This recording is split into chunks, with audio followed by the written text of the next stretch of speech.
কোথায় কি বলতে হয় ও সেটা একেবারেই জানে না। রিকি, এক্ষেত্রে কিন্তু ফুলকিকে পুরোপুরি ভুল বলা চলে না। ছন্দকের এই কেসটা টেক আপ করা নিয়ে ঈশিতা যেভাবে আপত্তি জানিয়েছিল,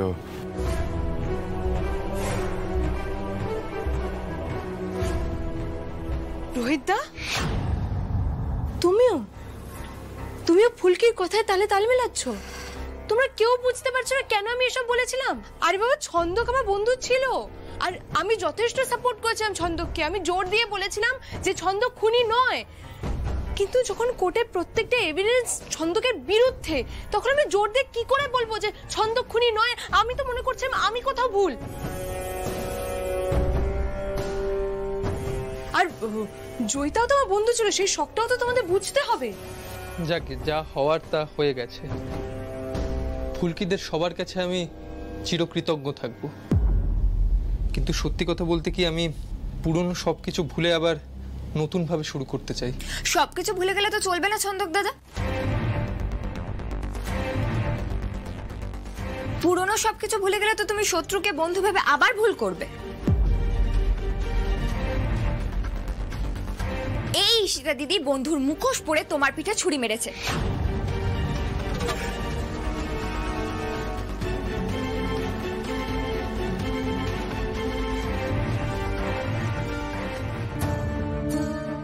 ঈশিতা দিদি যে তোমার পিছনে কি কি করেছে তুমি জানো না। এনাফ!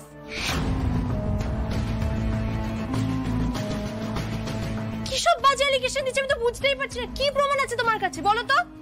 তোমার এই কথার কি প্রমাণ আছে? উত্তর দাও। উত্তর দেবো বলে কি?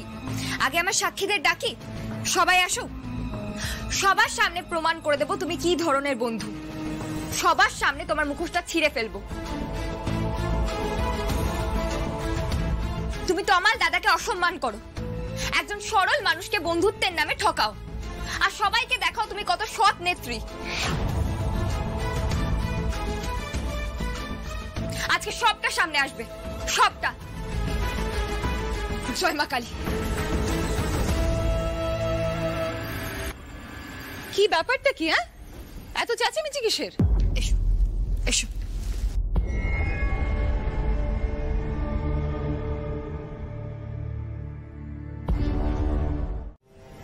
তখন এই ঈশিতা বন্ধু সেজে শত্রুতা করল, আর আজ কেসটা রিওপেন না হলে আমরা সেটা জানতেও পারতাম না, তাই তো?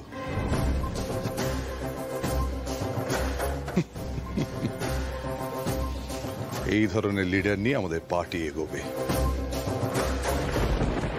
বাহ, কোন দিকে যাচ্ছি আমরা রুদ্র? কোন দিকে যাচ্ছি? আমাকে তো গোটা বিষয়টা নিয়ে ভাবতে হবে। আপাতত ঈশিতা ইস্তফা দেবে, পদত্যাগ করবে। আমি চাই না এরপর জনগণ সব জানতে পেরে ওকে পদ থেকে টেনে নামাক। জেঠুমনি, আমি দলকে এগিয়ে নিয়ে গেছি জেঠুমনি। তুমি যদি বলো আমি ছন্দকের কাছে হাত জোর করে ক্ষমা চাইতে পারি, সবার সামনে চাইবো দরকার হলে। মাস্টারমশাই, আমি বলছিলাম যে যদি ঈশিতা পদত্যাগ করে তাহলে কিন্তু দলে আরো বড় ঝড় উঠবে, কারণ ও তো খুবই পপুলার। যা বলার আমি বলে দিলাম, এটাই হবে। আমার এখানে থাকতে ভালো লাগছে না, ঘেন্না করছে, ঘেন্না। আমি ভেতরে গেলাম।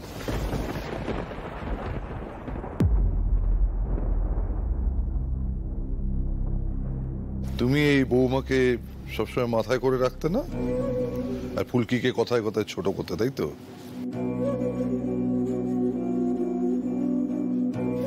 এই তোমাদের চাকচিক্যের পেছনের রূপ। ছি ছি।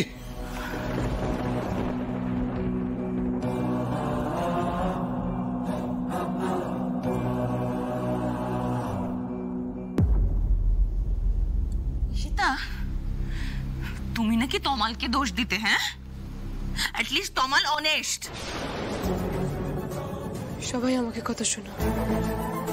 হ্যাঁ, সবাই এখন আমাকে কথা শোনো। আমি তো একাই ভিলেন হয়ে যাবো এখন, এটাই তো স্বাভাবিক। তোমার সঙ্গে আরো কে ছিল সেটা তো স্যার জিজ্ঞেস করলেন। দিভাই তো জিজ্ঞেস করলো, বলো।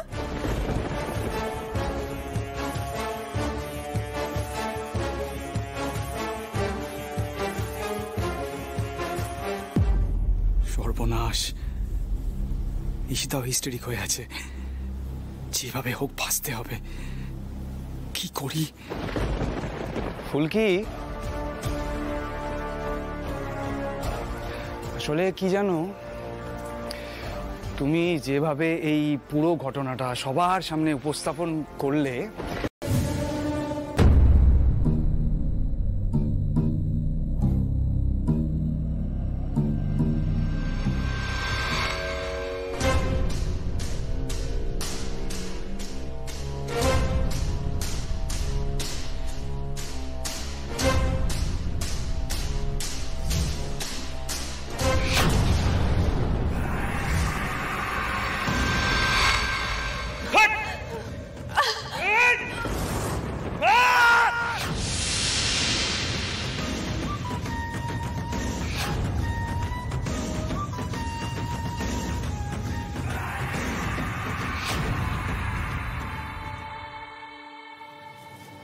মরার আগে জয়িতা রায় নিজের বড় বড় নখ বসিয়ে দিয়েছিল রুদ্র সান্যালের বুকের উপর থাকা জন্মদাগে।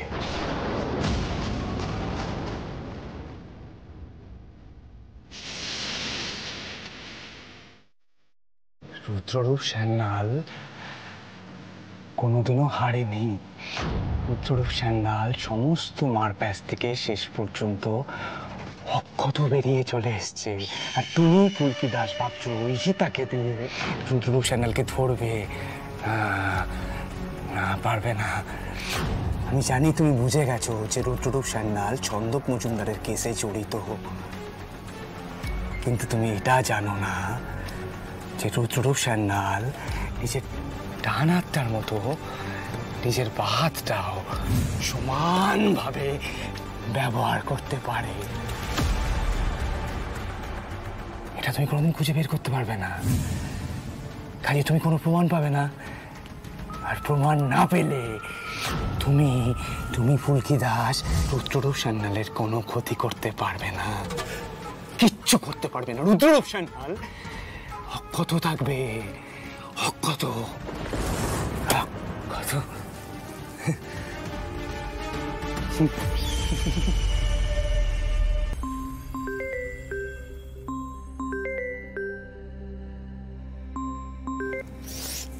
বলো ফুলকি।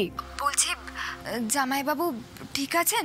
জামাইবাবু অফিসে চলে গেছে, ও বাড়ি থেকে বের হয়ে মনে হয় ব্যথা কমে গিয়েছে তাই। ও আসলে বুকে হাত দিয়ে দিল, ওভাবে মুখটা ব্যথায় বেঁকে গিয়েছিল, তুম করে ঠিক হয়ে গেলেন।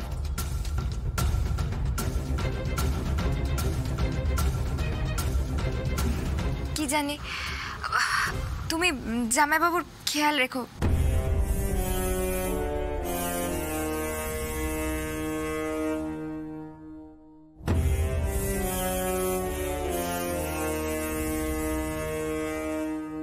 ফুলকিরও সন্দেহ হয়েছে, হওয়াটাই তো স্বাভাবিক। কিসের সন্দেহ? ফুলকির কি সন্দেহ হয়েছে? আচ্ছা দাদা কি করেছে? ওই ছন্দক মজুমদার না কে তার বউকে খুন করেছে বলে মনে হয় না তোমাদের? রিকি, এ কথা উঠছে কেন? উঠছে বৌদি, এ কথা উঠছে কারণ ফুলকি যেভাবে ঈশিতাদিকে চাপ দিচ্ছিল যে তোমার সাথে কেউ ছিল কিনা, তার নাম বলো, আর বারবার দাদার দিকে আর চোখে তাকাচ্ছিল, তাতে তো মনে হবে না যে দাদা সন্দেহের তালিকায় আছে। বৌদি তোমার উচিত ছিল আজকে প্রতিবাদ করা। কিসের প্রতিবাদ রিকি? ফুলকি তো একবারও বলেনি যে তোমার দাদা খুনি। তাছাড়া সেদিন ধানু সাহায্যের জন্য আমরা সবাই মিলে গিয়েছিলাম থানাতে তথ্য জোগাড় করতে, আর তার জন্য তোমার দাদার যা রিয়াকশন ছিল, যা কাণ্ড কারখানা করেছিল, তাতে করে তো আমার নিজেরই খটকা লেগেছিল, তাই না? রুদ্র সেদিন কেন এতটা চটে গিয়েছিল? যেন ছন্দকের কেসটা সামনে আসলে তোমার দাদা মস্ত বড় বিপদে পড়ে যাবে। বৌদি, তার মানে তুমিও দাদাকে সন্দেহ করছো? এটা কি করে পারলে বৌদি? হ্যাঁ, আমি মানছি যে দাদা খুব বড় অন্যায় করেছে, ও খুব ভুল কাজ করেছে তোমার গায়ে হাত তুলে, ও নিজেকে সামলাতে পারেনি। কিন্তু তাই বলে তুমিও এটা ভাবছো যে ও ঈশিতাদির মতো ওই ছন্দক মজুমদারকে ফাঁসিয়েছে? বৌদি, দাদা একজন অনেক বড় নেতা, এরকম ছিচকে কাজ দাদা করবে না, দাদার দরকারই নেই। তাই যেন হয় রিকি, তাই যেন হয়। ঠাকুর যেন সবসময় তোমার দাদাকে সৎ পথে চালনা করেন, ও যেন বাবার যোগ্য শিষ্য হিসেবেই থাকে। বিশ্বাস করে এর বেশি না আমি কিচ্ছু চাই না রিকি, কিচ্ছু চাই না। নকল চাবি বানিয়ে নিয়েছিল। কিভাবে? জানলা দিয়ে চাবি টেনে নিয়েছিল, তারপর চাবির ছাপ নিয়ে আবার রেখে দেয়।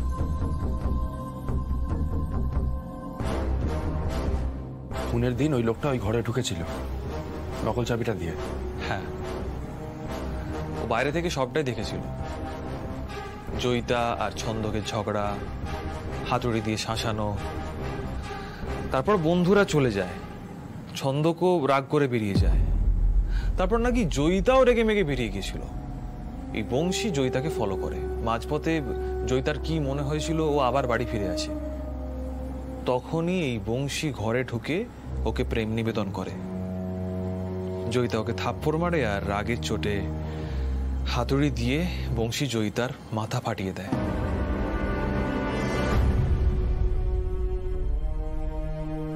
ও হাতুড়িটা লুকিয়ে রেখেছিল।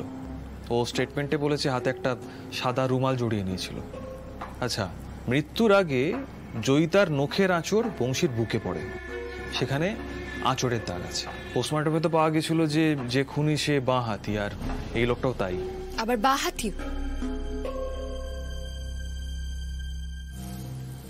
তোমাদের সবার বিশ্বাস হচ্ছে যে এই নজর রাখার লোকটাই খুন করেছে? আরে ফুলকি, আমরা এসব বুঝবো না গো, কিন্তু আমি অনেক সিনেমাতে দেখেছি এরকম লোক খুব সাংঘাতিক হয়, মানে মানসিকভাবে সুস্থ হয় না তো, মানে অনায়াসেই খুনটুন করে ফেলতে পারে। তোমার কি মনে হচ্ছে ফুলকি, এই লোকটাকে খুনি সাজিয়ে স্টেটমেন্ট দেওয়ানো হচ্ছে? তা নয় তো কি স্যার, এতদিন অবধি খুনির কোনো খোঁজ পাওয়া গেল না, আর আজ দুম করে খুনি ধরা পড়ে গেল।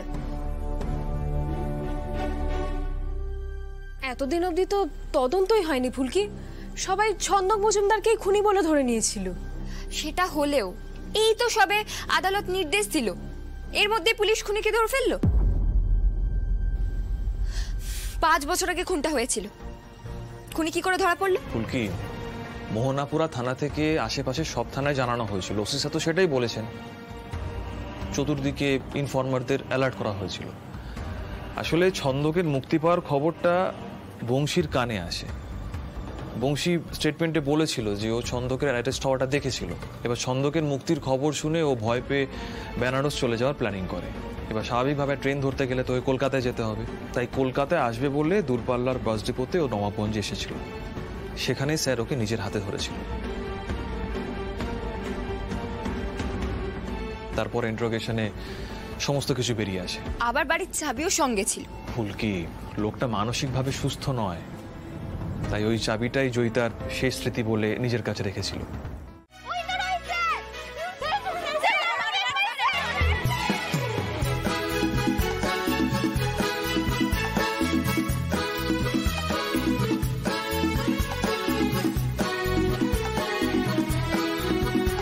রোহিতের জনপ্রিয়তা দেখেছিস? এটা সবাই নবগঞ্জেই থাকে তো। রোহিত কত কিছু যে করেছে এক সময়। ছোটদা ভাই, দা ভাই কিন্তু ফুলকির কোচ হিসেবেও পপুলার রে। হ্যাঁ, সত্যিই তাই।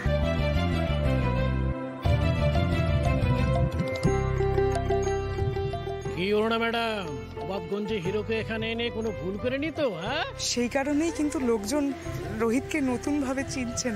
বলুন, এই পুরো কৃতিত্বটাই কিন্তু আমার বৌমার। বাচ্চারা চলো, যে যার জায়গায় বসো, অটোগ্রাফ আবার পরে নেবে। চলো চলো চলো।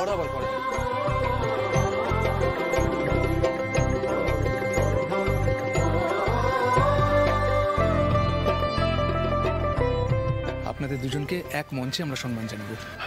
আমাকে নিয়ে তো ব্যস্ত হতে হবে না, আমি তো এখানকারই ছেলে। তোমার জন্য কেন ব্যস্ত হতে হবে না রোহিত? হ্যাঁ, তুমিও তোমাদের বিশেষ অতিথি। হ্যাঁ, এসো এসো এসো এসো এসো এসো এসো। আজ যেভাবে এরা রোহিতকে সম্মান করছেন তেমনটাই যেন বরাবর করেন ঠাকুর। ছেলেটার অভিশপ্ত দিনগুলো যেন মুছে যায়। নমস্কার। নবাবগঞ্জ উচ্চ মাধ্যমিক বিদ্যালয়ের বার্ষিক ক্রীড়া প্রতিযোগিতার পুরস্কার বিতরণী অনুষ্ঠান শুরু করছি। সমস্ত অভিভাবক এবং ছাত্রছাত্রীদের জানাই স্বাগত। আজ আমাদের মধ্যে একজন বিশেষ অতিথি উপস্থিত রয়েছেন, রোহিত রায় চৌধুরী। একটা সময় দেশের জন্য বক্সিং প্রতিযোগিতায় তিনি একাধিক পদক এনেছেন। আজ আমরা তাকে পেয়ে গর্বিত। হাততালি দিয়ে তাকে স্বাগত জানাই।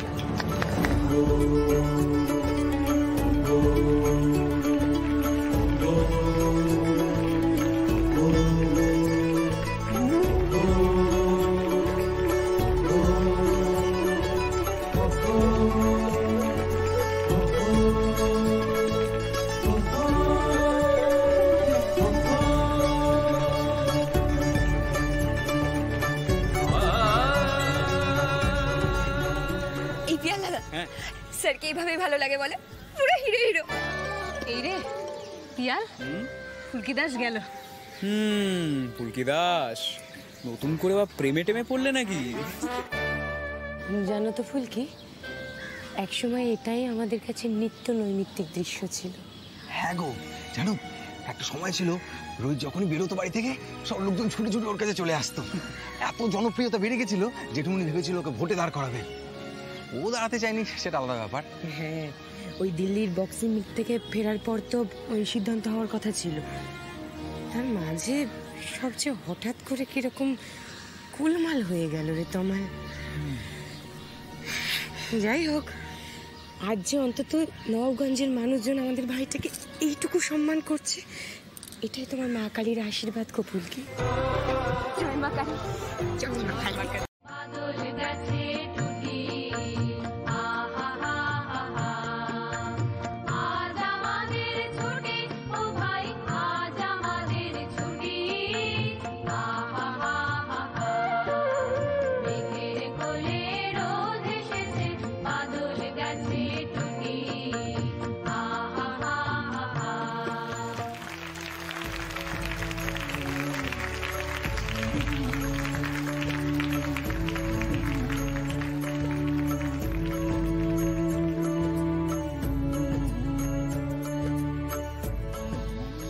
অসাধারণ এক নৃত্যগীত পরিবেশন করেছে আমাদের বিদ্যালয়ের ছাত্রছাত্রীরা। এবার আরো একটি নৃত্যগীত আপনারা উপভোগ করবেন।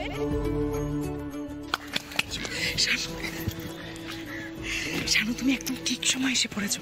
এক্ষুনি লাবু গান শুরু করবে, বাকিরা নাচবে। আজকে তোমার ছেলে তো চিফ গেস্ট, ওর পাশে বসে তো দেখা যাবে না, তাই তোমার পাশেই বসে পড়লাম। তুমি জানো শানু, একটু আগে আমার সব বাচ্চারা ফুলকি আর রোহিতকে একদম ঘিরে ধরেছিল, অটোগ্রাফ নিচ্ছে, ছবি তুলছে।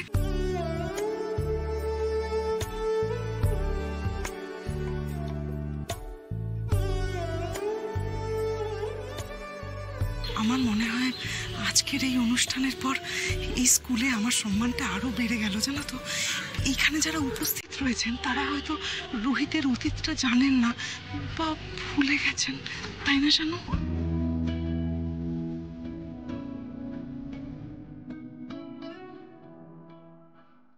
ফুলকি তো টিভিতে চেষ্টা করেছে মেজ বৌদি রোহিতের অতীতের ব্যাপারটা স্পষ্ট করে দিতে, কিন্তু রোহিত তো কোঅপারেট করেনি, এড়িয়ে গেছে। দেখো মেজ বৌদি, যদি রোহিতের ওই দিল্লির বক্সিং কম্পিটিশনের ডোপ টেস্টের ব্যাপারটা ভালো করে খতিয়ে দেখা হতো, তাহলে হয়তো সত্যিটা সবার সামনে বেরিয়ে আসতো। আপনাদের প্রত্যেকের উদ্দেশ্যেই জানাচ্ছি, আর কিছুক্ষণের মধ্যেই আজকের আমাদের অনুষ্ঠানের বিশেষ অতিথি বিখ্যাত ফুটবলার মোহর সেন এসে উপস্থিত হচ্ছেন। ততক্ষণ আপনারা আরো একটি নৃত্যগীত উপভোগ করুন।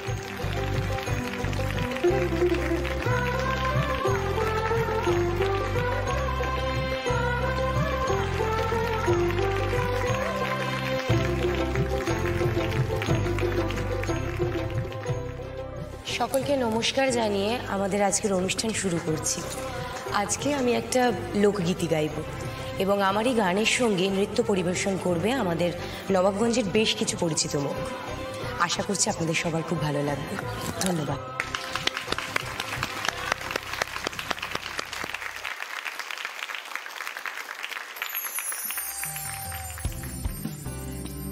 নিজেকে শক্ত করো।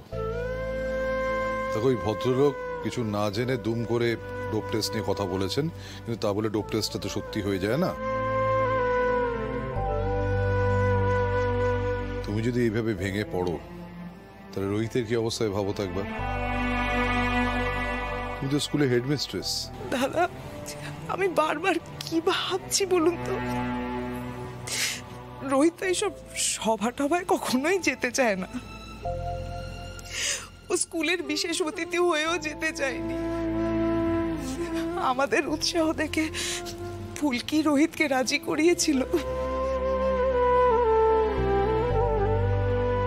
আমি যে কেন ওই স্কুলের টিচারদের সাথে আঁটতে গেলাম।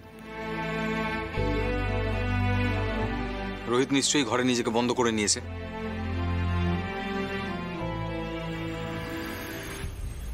সত্যি ছেলেটার মুখ লুকিয়ে থাকাটাই বেটার ছিল, মানে অন্তত পাবলিকের সামনে এইভাবে অপমানিত হতো না। জেঠুমণি, আমি ছোট মুখে একটা কথা জিজ্ঞেস করব? যারা দোষী, অন্যের ক্ষতি করে, তারা বুক ফুলিয়ে ঘুরে বেড়াচ্ছে, কিন্তু স্যারের মতন একজন নির্দোষকে মুখ লুকিয়ে কেন থাকতে হবে? এটা কি ধরনের বিচার? কার দিকে আঙুল তুলছে ফুলকি দাস? আমার দিকে? অবশ্য এই সময় বেশি উত্তর না দেয়াই ভালো। সময়টা ভালো যাচ্ছে না। একটু কোণঠাসা হয়ে আছো তুমি রুদ্র সান্যাল। তোর কথার কি উত্তর দেবো বলতো ফুলকি? আসলে রোহিতের ডোপ টেস্টের ব্যাপারে আমরা তো কিছু প্রমাণ করতে পারিনি। মনে মনে আমরা সকলেই জানি রোহিতের মতো ছেলে বক্সিং প্রতিযোগিতার আগে কোনোভাবেই ডোপ করতে পারে না, কিন্তু আমরা তো কিছু প্রমাণ করতে পারিনি রে। আর তখন আমাদের পরিবারের যে অবস্থা ছিল, আমরা তো অ্যাপিলও করতে পারিনি।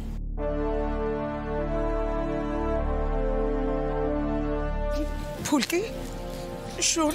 বলো মা। তুই তো ছন্দককে নির্দোষ প্রমাণ করলি, অন্যরাও তোকে সাহায্য করেছিল। তুই পারবি না আমার ছেলেটাকে নির্দোষ প্রমাণ করতে?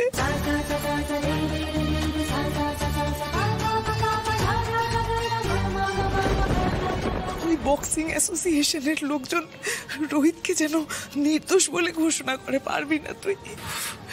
আর কতদিন আমার ছেলেটা কাঁধে এই মিথ্যে বদনামের বোঝা বইবে বলতো? মা, আমি তো কবে থেকে বলছি দিল্লি গিয়ে স্যারের বদনামটা ঘোচাতে হবে, নাহলে স্যার এই মিথ্যে বদনামটা বইতে বইতে পাগল হয়ে যাবে। আমিও কিন্তু ফুলকির সাথে একমত মেজো কাকি।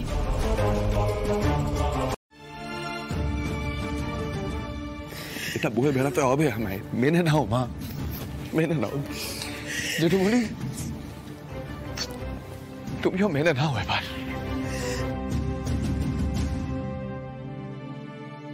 রোহিত, অরুণা, ফুলকি, আমরা সবাই চাইছি সত্যিটা বেরিয়ে আসুক। মাস্টারমশাই, আমি বলছিলাম কি যে এতদিন পরে কি আর সত্যিটা বের করা সম্ভব? মানে না, আপনি দেখুন, মানে যে সময় রোহিতের গায়ে ওই বদনামির দাগ লেগেছিল সেই সময়কার কোনো লোকই আর বক্সিং অ্যাসোসিয়েশনে নেই। শুধু শুধু মাঝখান থেকে রোহিতের উপর দিয়ে একটা মানসিক ঝড় যাবে, ও মানসিক যন্ত্রণার মধ্যে দিয়ে পাস করবে। সাধে কি আরও দিল্লি যেতে চাইছে না? নিশ্চয়ই এটাই কারণ। দাদা, এটা কিন্তু true word. Rohit feel very pain, very much.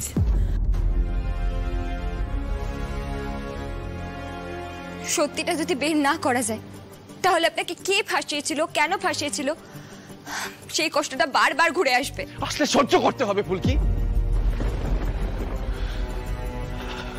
সহ্য করতে হবে। আর তো কোনো উপায় নেই আমার কাছে।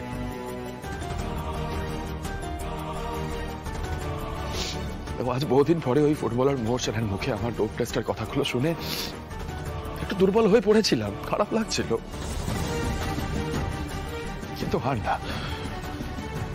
আমি এবার বুঝে গেছি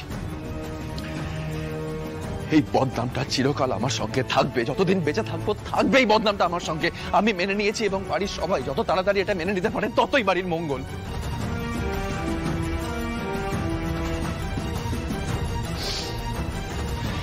তুমি কেন কষ্ট পাচ্ছ মা? কেন কাঁদছো তুমি?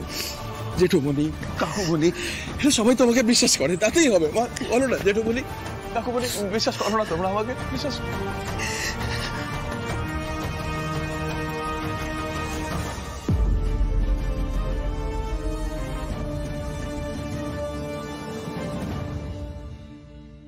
উফ, জোর বাঁচা বেঁচে গেছি। কিন্তু ফুলকি দাস যেমন মেয়ে, ও তো কথা শুনবে বলে মনে হয় না। আগে থেকে প্ল্যান করে রাখতে হবে, রোহিত যাতে নির্দোষ প্রমাণিত না হয়।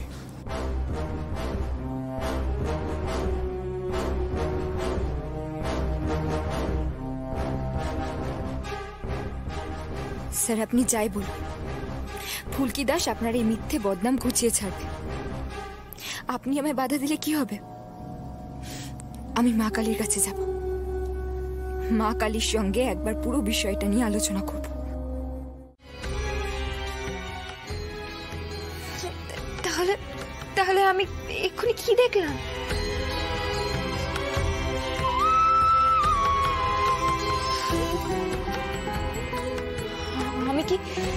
আমি কি সবকিছু ভাবছিলাম? ফুলকি দাস, তুই না সত্যিই পারিস। কিন্তু কিন্তু আমি মাকে যেটা বলেছি সেটা একদম বলা উচিত হয়নি।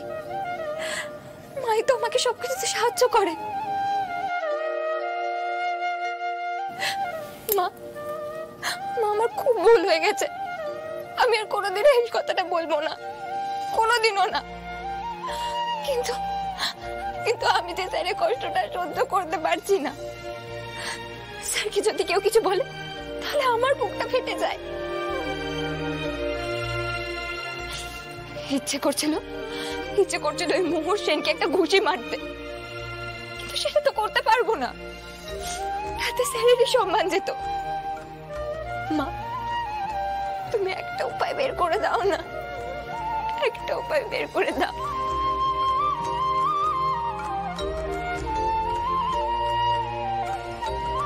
যাতে আমি দিল্লি গিয়ে স্যারের মিথ্যে বদনামটা ঘোচাতে পারি। একটা উপায় বের করে দাও, একটা উপায়।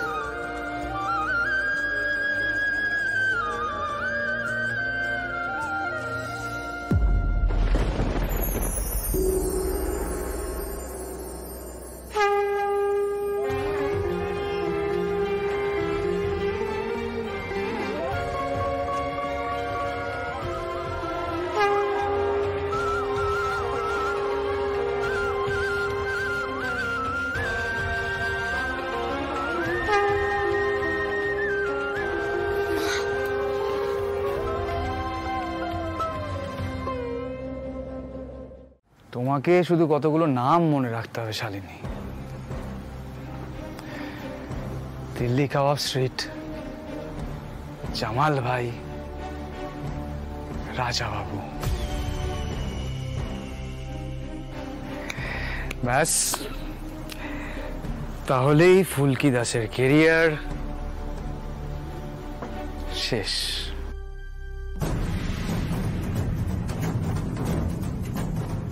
গুরু শিষ্যা একসঙ্গে শেষ। ফুলকিও নিষিদ্ধ ওষুধ খেলে রোহিতের বদনাম কোচ হিসেবে আরো বাড়বে এবং বদনাম ঘোচার বদলে আরো পাঁকের মধ্যে ছড়িয়ে পড়বে। আমি এটাই চাই। বট উঠছে দুজনে। রুদ্র সান্যাল এবার কচাত করে পাকা কেটে দেবে, ঠিক যেমন কয়েক বছর আগে রোহিত রায়চৌধুরীর পাকা কেটে দিয়েছিল। এবার জানবে মজা ফুলকি। সাপও মরবে, লাঠিও ভাঙবে না। শালিনী কাজটা করবে, আর রুদ্ররূপ সান্যালের উপর থেকে ফুলকি রোহিতের সন্দেহটা ঘুরে যাবে। নিজেদের বদনাম নিয়ে ব্যস্ত থাকবে দুজনে। মানে কি অসহযোগিতা করা হচ্ছে না, এবার শয়তানিও করা হবে আমার সাথে? মানে তোমরা কি কি বলো তো, মানে কি চাওটা কি? মানে ফুলকি দাসের কথায় তোমরা সবসময় ওর দিকে চলে যাও কি করে? ফুলকি কোথায়? ফুলকি কোথায়? এই ফুলকি! ডাকছিলেন স্যার? ওরে বাবা রে, ভাজা মাছটা উল্টে খেতে যায় না। ডাকছিলেন স্যার? ইচ্ছা করছে ঘুষি মেরে নাকটা ফাটিয়ে দিই। কি করো এক্স্যাক্টলি? কি বলো এদেরকে? এভাবে ইনফ্লুয়েন্স হয় কি করে সবাই তোমার কথায়? হ্যাঁ, এসব কি কি এসব আর কি হচ্ছে বাড়িতে? হ্যাঁ, সবাই তোমাকে মাথায় তোলে কেন এভাবে? এই তো স্যার, আপনি আমায় ভুল বুঝছেন। আসলে সবাই চায় যে ছাত্রীর সঙ্গে কোচ যাক, কিন্তু মুখে বলতে পারছে না তো, তাই লিখে এনেছে। স্যার, সবার ইচ্ছে যে আপনি মতটা পাল্টে ফেলুন, তাহলে ঝুঁকে যায়। মত পাল্টাবো, বেশ পাল্টাবো মত, তবে তোমাকে একটা প্রমিস করতে হবে। কি প্রমিস? দিল্লি গিয়ে তুমি শুধু তোমার ট্রেনিং আর বক্সিং ম্যাচ নিয়ে ভাববে, আর কিছু নিয়ে নয়। আমার মিথ্যে বদনামে তদন্ত এসব নিয়ে কোনো রকম চিন্তা ভাবনা তুমি করবে না, বলো রাজি? দিদি, তুই প্যাকিংটা করে দে, মায়ের থেকে ওটা মেডিসিন নিয়ে আসছে, ঠিক আছে? সঙ্গে রাখা উচিত। শোন না, ব্যাস আমার ঘুরতে যাওয়া হয়ে গেল। তোমরা শুনলে ওই শাকচুনিটা কি বলে গেল? ওই শাকচুনিটা স্যারকে নিয়ে ঘুরতে যাবে। আমি জানি ও ঠিক কায়দা করে স্যারকে নিয়ে বেরিয়ে যাবে। আমার না এর জন্যই ভালো লাগে না মা কালী। তুমি ফুলকি দাসকে সবটা দিয়েও দাও না, এটা কি করলে বলো তো? এই তুমি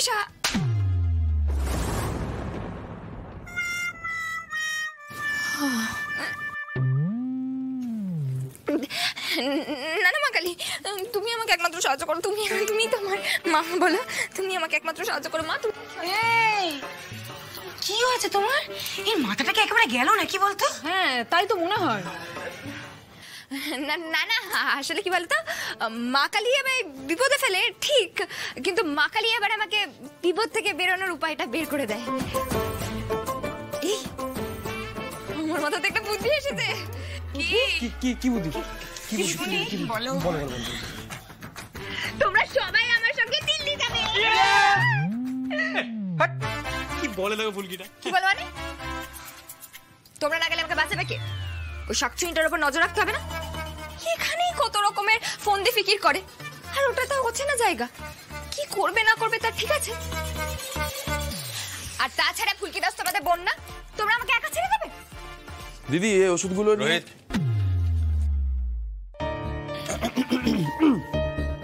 Good afternoon, sir. You have a booking with us? हाँ, बुकिंग है।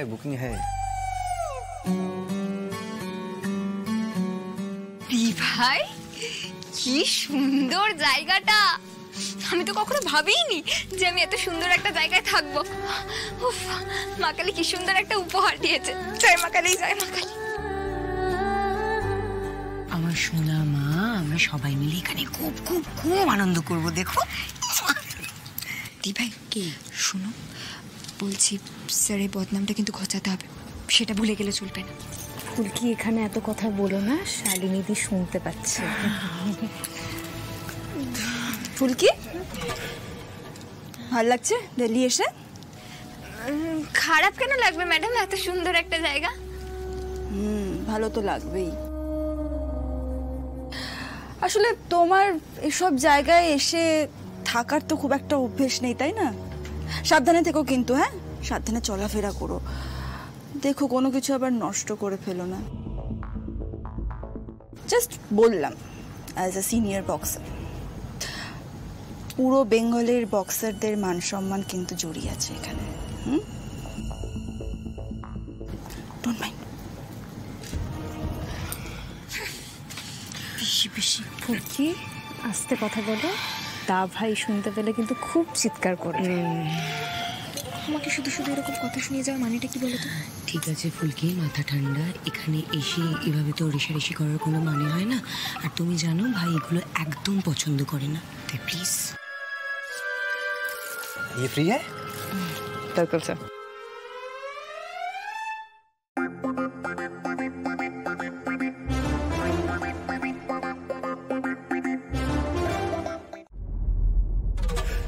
রুদ্রতার কথা মতোই কাজটা করতে হবে।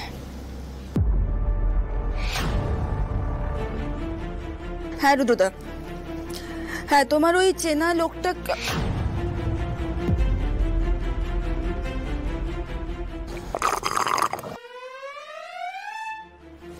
এই যে কিছু শুনে ফেললো না তো? অসহ্য মেয়েটাকে কিভাবে যে শিক্ষা দেব না, টিকটিকির মতো সারাক্ষণ পেছনে ঘুরে বেড়াবে। অসহ্য। ডিসগাস্টিং।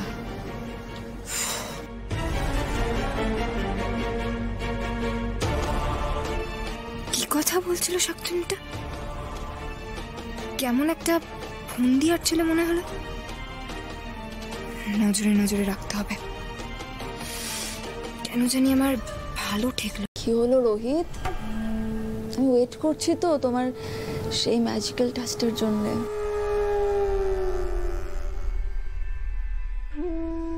সব যত করতে পারবো পরে রোহিতকে ব্ল্যাকমেল করতে, তত আমার সুবিধা হবে। হয়তো এই ফুলকি দাস রোহিতকে আমার ফাঁদে কখনোই পড়তে দেবে না।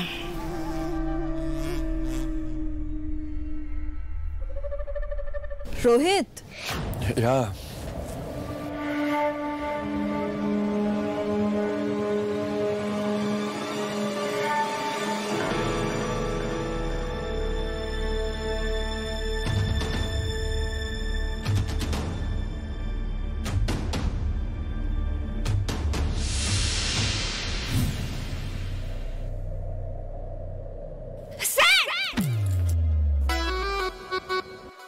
ফুলকি দাস চলে এসেছে, আর কাউকে কিচ্ছু করতে হবে না।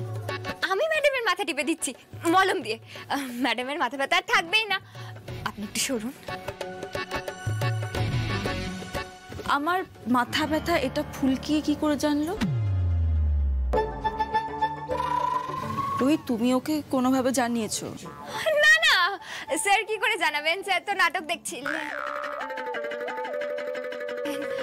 আপনার কথাবার্তা শুনছিলেন আর কি।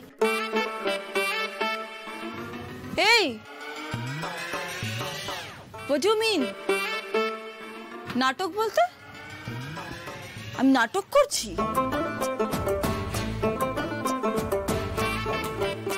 রোহিত, তুমি এখনো ওকে কিছু বলবে না? আমার মাথা ফেটে যাচ্ছে ব্যথায়, আর ও এগুলোকে নাটক বলছে। এত বড় আসপর্দা তোমার কি করে হয় ফুলকি? ম্যাডাম ভুল হয়ে গেছে, এই এক ফুলকি দাসের জ্বালা, মুখ দিয়ে যে কিসব বেরিয়ে যায়। স্যার, আমি ম্যাডামের মাথাটা টিপে দিচ্ছি। আপনি যান না, যান, সবাই আপনার জন্য অপেক্ষা করছে। যান আপনি।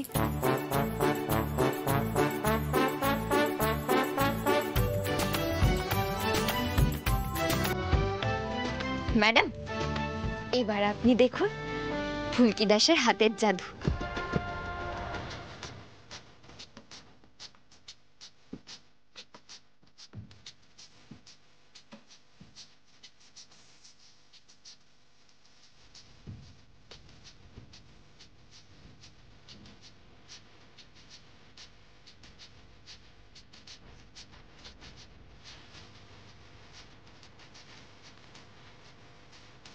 ম্যাডাম, আরাম লাগছে তো?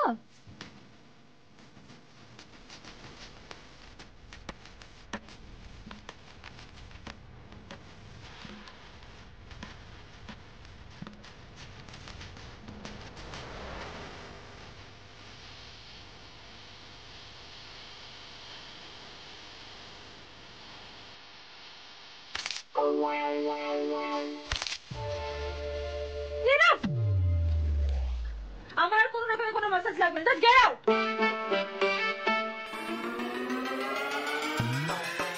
রোহিত, আমি না এই বাদরামগুলো আর নিতে পারছি না। তুমি এখনো কিচ্ছু বলবে না, জাস্ট চুপ করে থাকবে, তাই তো? শালিনী, আই থিঙ্ক ও তোমার ভালোর জন্যই করছিল, যাতে তুমি আরাম পাও। Okay, fine fine, I am sorry sorry. আর তুমি এরকম না বলে কই কারোর ঘরে ঢুকবে না। কতবার বলেছি তোমাকে কথাটা? বারে, আমি কেন অন্য কারোর ঘরে ঢুকতে যাব? সবাই বললো আপনার খোঁজ নিতে, তাই তুমি খোঁজ নিতে এসেছিলাম। ঘরের দরজাটা একটু খোলা ছিল, সেখান থেকে তো শুনতে পেলাম যে ম্যাডামের মাথা ব্যথা হয়েছে। ম্যাডাম, আমি না খুব ভালো মালিশ করতে পারি, তাই ভাবলাম আপনাকে একটু মালিশ করে দিই। আপনি তো বক্সার, একটু জোরে জোরে মালিশ করলে হয়তো আপনার ভালো লাগবে, সেটাই ভাবলাম।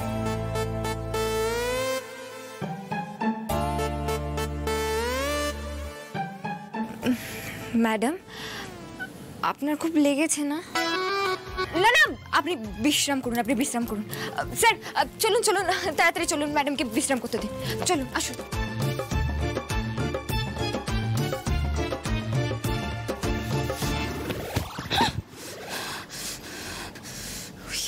একটা মেয়ে অশিক্ষিত, কায়দা কানুন জানে না, ওর শালিনী মিত্রর নাকের টাকা দিয়ে রোহিতকে নিয়ে চলে গেল। না ফুলকি দাস, না, আমি তোমার উদ্দেশ্য কিছুতেই পূরণ হতে দেব না, কিছুতেই হতে দেব না।